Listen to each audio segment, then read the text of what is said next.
Penerapan Sistem Ketatanegaraan. Saya Hannibal Sandalsia dengan NPM akhir 219. Saya Helmi Gasmi Azhara dengan NPM akhir 212. Saya Nadia Sultana Salsabila dengan NPM akhir 196. Saya Rizky Adelia Yusamani dengan NPM akhir 210. Saya Nazul Putri Fadila dengan NPM akhir 190. Jadi di sini tertuliskan bahwa tugas ini disusun untuk memenuhi syarat penilaian praktik dari mata kuliah Hukum Tata Negara yang diampu oleh Bapak Akan Doko, SH, SOS, MM, dan juga untuk menunjang nilai teori dan memenuhi penjaminan mutu dalam mata kuliah Hukum Tata Negara.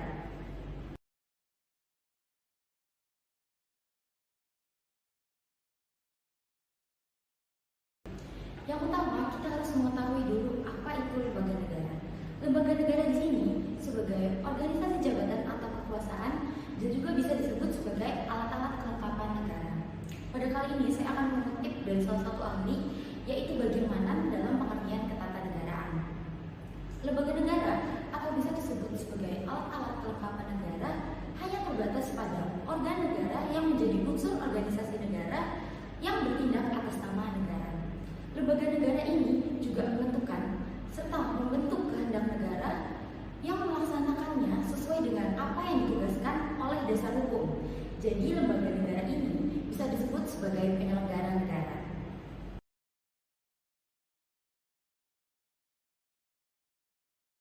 Oke, selanjutnya kita akan menjelaskan mengenai sistem ketatanegaraan itu sendiri.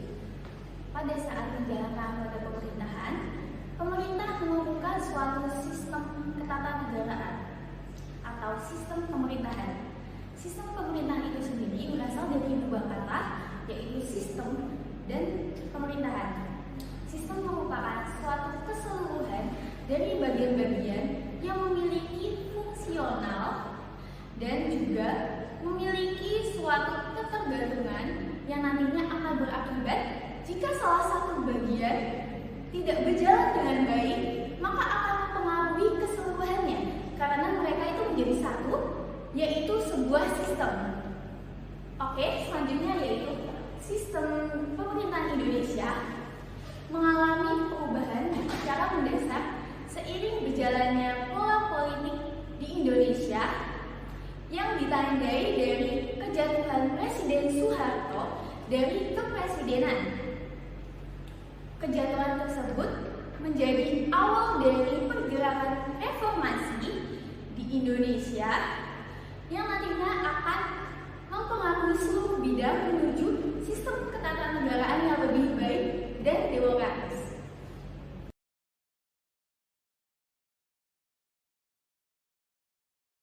Oke, selanjutnya kita akan menjelaskan mengenai teori trias politika. Lembaga negara dalam menjalankan kekuasaannya perlu dibatasi agar tidak terjadinya suatu tindakan sewenang-wenang, tidak terjadinya tumpang tindih kewenangan, dan tidak terjadinya suatu pemusatan dalam satu lembaga. Maka dari itu, perlu adanya pembagian atau pemisahan kekuasaan. Hal ini dimaksudkan untuk menjamin dari hak asasi warga negaranya agar tidak diperlakukan sewenang-wenang oleh para penguasa. Hal tersebut juga senada dengan pendapat dari Lord Acton, yaitu manusia ketika memiliki kekuasaan cenderung sewenang-wenang, tetapi ketika manusia itu memiliki kekuasaan yang tidak terbatas, pasti menyalahgunakannya. Oleh karena itu, kekuasaan perlu dibagi agar tidak disalahgunakan. Pembagian kekuasaan terdiri dari 3 lembaga, yaitu lembaga eksekutif, lembaga legislatif, dan lembaga yudikatif.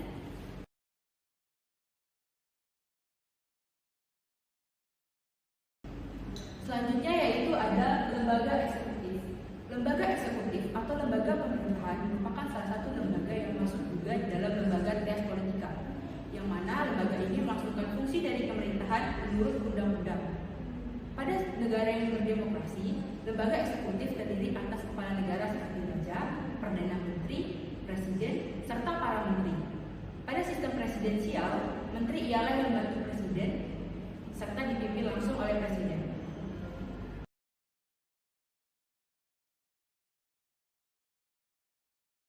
Oke, selanjutnya yaitu ada lembaga kepresidenan.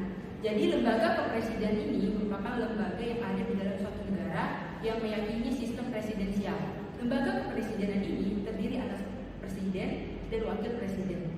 Lembaga kepresidenan ini seringkali diketahui sebagai institusi jabatan dalam suatu negara yang bersumberkan Undang-Undang Dasar 1945, yang mana ini berisikan atas presiden serta wakil presiden seperti yang telah disebutkan sebelumnya.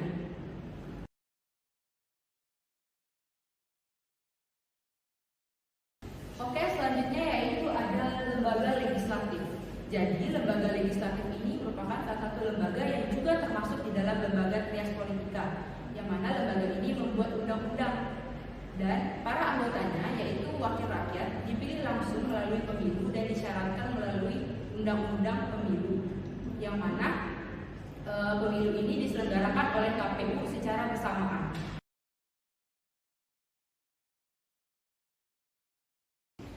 Oke, selanjutnya terdapat lembaga Majelis Permusyawaratan Rakyat atau biasa disingkat sebagai MPR. Sebelumnya, kita ketahui bahwa susunan negara Republik Indonesia berupa kedaulatan rakyat dengan berprinsip kepada kerakyatan yang dipimpin oleh hikmat kebijaksanaan dalam permusyawaratan perwakilan. Maka dari itu, untuk mewujudkan prinsip tersebut, pemerintah membentuk suatu lembaga permusyawaratan rakyat dan perwakilan rakyat. MPR tersebut ini merupakan suatu lembaga yang menjadi pelaksana dari aspirasi-aspirasi masyarakat. MPR sendiri pun berfungsi sebagai penetapan dari kebijakan-kebijakan yang berasal dari aspirasi masyarakat itu sendiri. Namun, perlu diketahui bahwa MPR bukanlah sepenuhnya pelaksanaan kedaulatan rakyat sebagaimana yang sudah tertuang di dalam Undang-Undang Negara Republik Indonesia Pasal 1 Ayat 2.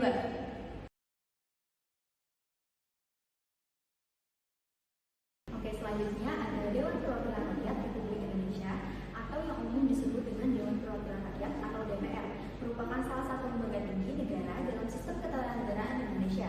DPR ini terdiri atas partai politik pemilihan umum yang dipilih melalui pemilihan umum. Bersama dengan Dewan Perwakilan Daerah, keduanya membentuk Majelis Permusyawaratan Rakyat. Adapun tugas dan fungsi dari DPR ini telah diatur dalam Undang-Undang Negara Republik Indonesia tahun 1945 beserta dengan peraturan perundang-undangan terkait. Melalui peran dan fungsinya, DPR memiliki peran dalam proses legislasi pengawasan serta perwakilan dalam sistem pemerintahan Indonesia. Selain itu, DPR juga memiliki tugas dan fungsi anggaran dalam membahas terkait persetujuan dan penolakan tentang APBN.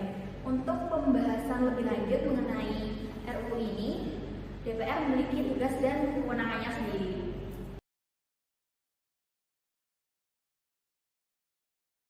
Selanjutnya, ada Dewan Perwakilan Daerah atau yang kita kenal dengan DPD, merupakan salah satu lembaga tinggi negara dalam sistem ketatanegaraan Indonesia yang terbentuk berdasarkan amanat undang-undang. Lembaga ini memiliki fungsi yang sama dengan DPR. Tuntutan reformasi melalui perubahan Undang-Undang Dasar 1945 mengakibatkan bertambahnya salah satu lembaga yaitu Dewan Perwakilan Daerah. Anggota DPD ini dipilih melalui pemilihan umum dan memiliki hubungan kerjasama dengan DPR. Selanjutnya, kita akan melihat tugas dan fungsi dari DPD. Terdapat 5 tugas dan fungsi dari DPD. Yang pertama, yaitu mengajukan dan memberi pertimbangan terhadap undang-undang. Yang kedua, pengawasan terhadap pelaksanaan otonomi daerah. Yang ketiga, menyalurkan aspirasi dan kepentingan daerah. Yang keempat, berpartisipasi dalam pembentukan kebijakan nasional. Dan yang terakhir, peran dalam pemilihan kepala daerah.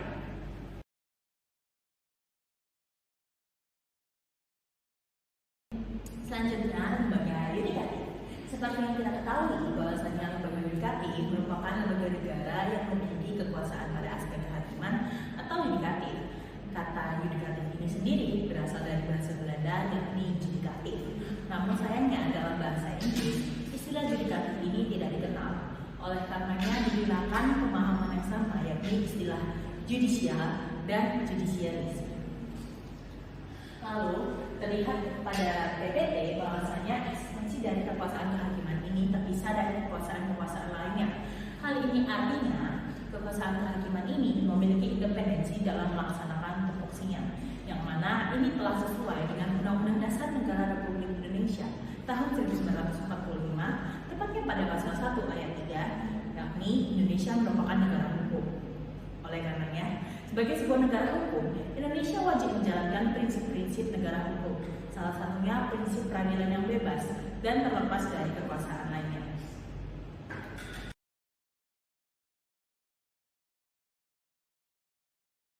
Oke, selanjutnya yaitu ada Mahkamah Agung. Jadi, Mahkamah Agung ini merupakan lembaga kehakiman yang memiliki wewenang yaitu peninjauan kasasi, pengujian konstitusionalitas, penetapan jurisprudensi, penyelesaian sengketa antar pemerintah, pengawasan terhadap keadilan, penyelesaian sengketa antar individu dan entitas hukum. Nama serta peran dari lembaga ini bisa berbeda-beda di setiap negara sebab tergantung dari struktur hukum serta sistem hukum yang dianut oleh negara tersebut. Akan tetapi walaupun berbeda, tetapi tujuannya tetap sama, yaitu menjaga keadilan, stabilitas serta kesesuaian hukum.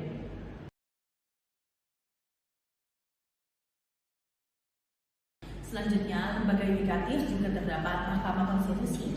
Istilah mengenai Mahkamah Konstitusi sendiri dikenalkan oleh Hans Kelsen.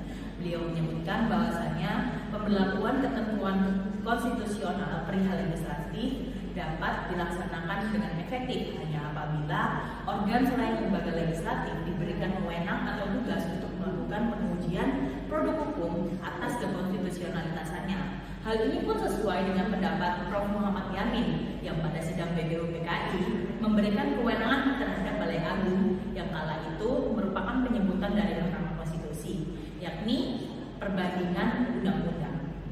Selanjutnya kita akan melihat fungsi dan peran dari Mahkamah Konstitusi.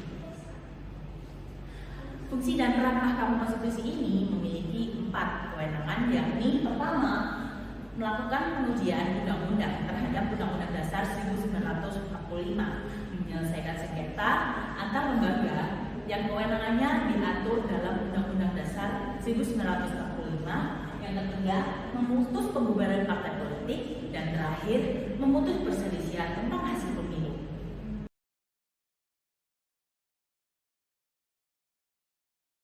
Selanjutnya ada Komisi Yudisial. Komisi Yudisial lahir pada era reformasi Undang-Undang Dasar 1945 tahun 2001 bersamaan dengan DPD dan MK. Walaupun Komisi Yudisial termasuk lembaga baru, tetapi memiliki justifikasi hukum yang kuat karena diatur secara tegas dalam Undang-Undang Dasar 1945 dan kewenangannya diberikan melalui konstitusi. Menurut pasal 24 ayat 1, Komisi Yudisial ini bersifat mandiri yang berwenang mengusulkan pengangkatan hakim agung dan memiliki kewenangan lain untuk menjaga dan menegakkan kehormatan, menurunkan martabat serta perilaku hakim.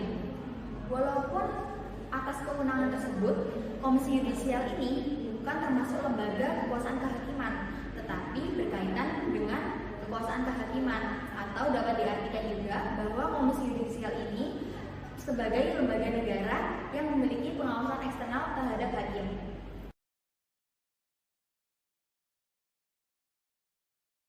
Oke, selanjutnya kita masuk ke eksaminatif. Eksaminatif menurut dari Deddy Bustami dalam Pendidikan Pancasila dan Kewarganegaraan menyebutkan bahwa kekuasaan eksaminatif adalah kuasa yang berhubungan dengan penyelenggara pemeriksaan keuangan. Pemeriksa keuangan ini meliputi pengelolaan dan tanggung jawab atas masalah yang terjadi pada keuangan negara.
badan usaha milik negara, badan usaha milik daerah, badan layanan umum, serta lembaga dan badan lainnya yang mengatur tentang keuangan negara.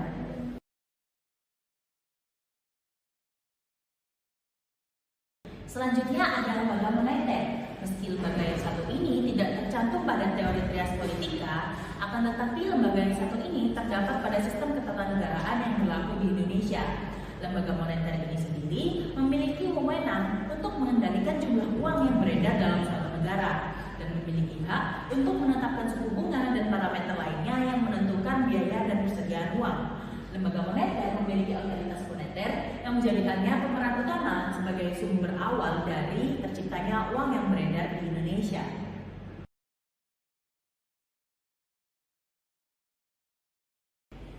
Dalam Undang-Undang Nomor 23 Tahun 1999, Bank Indonesia yang kemudian akan disebut sebagai BI memiliki tujuan agar lembaga moneter dapat melaksanakan kebijakan yang efektif dan efisien. Tujuan dari Bank Indonesia ini juga untuk menciptakan dan memelihara stabilitas dari nilai rupiah. Kemudian, kita tahu bahwasanya Bank Indonesia harus melaksanakan kebijakan moneter yang konsisten, berkelanjutan, transparan, dan harus mempertimbangkan kebijakan umum dari pemerintah dalam bidang ekonomi. Tugas Bank Indonesia sendiri terdapat 3 bagian, yakni menetapkan dan melaksanakan kebijakan moneter, mengatur dan menjaga kelancaran sistem pembayaran, serta yang terakhir yakni mengatur dan mengawasi bank. Selain itu, Bank Indonesia juga memiliki tugas-tugas lain yang berhubungan dengan pemerintah, yakni hubungan internasional, akuntabilitas, dan anggaran.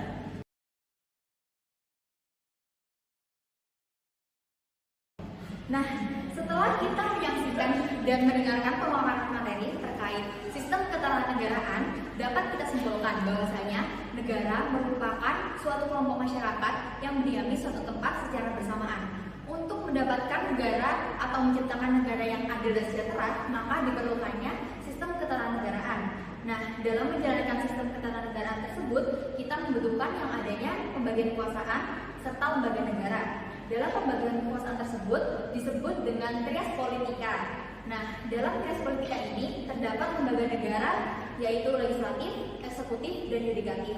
Namun, dengan adanya amandemen undang-undang, tidak hanya 3 lembaga ini saja, tetapi ada juga lembaga moneter serta lembaga eksaminatif yang turut membantu jalannya pemerintahan.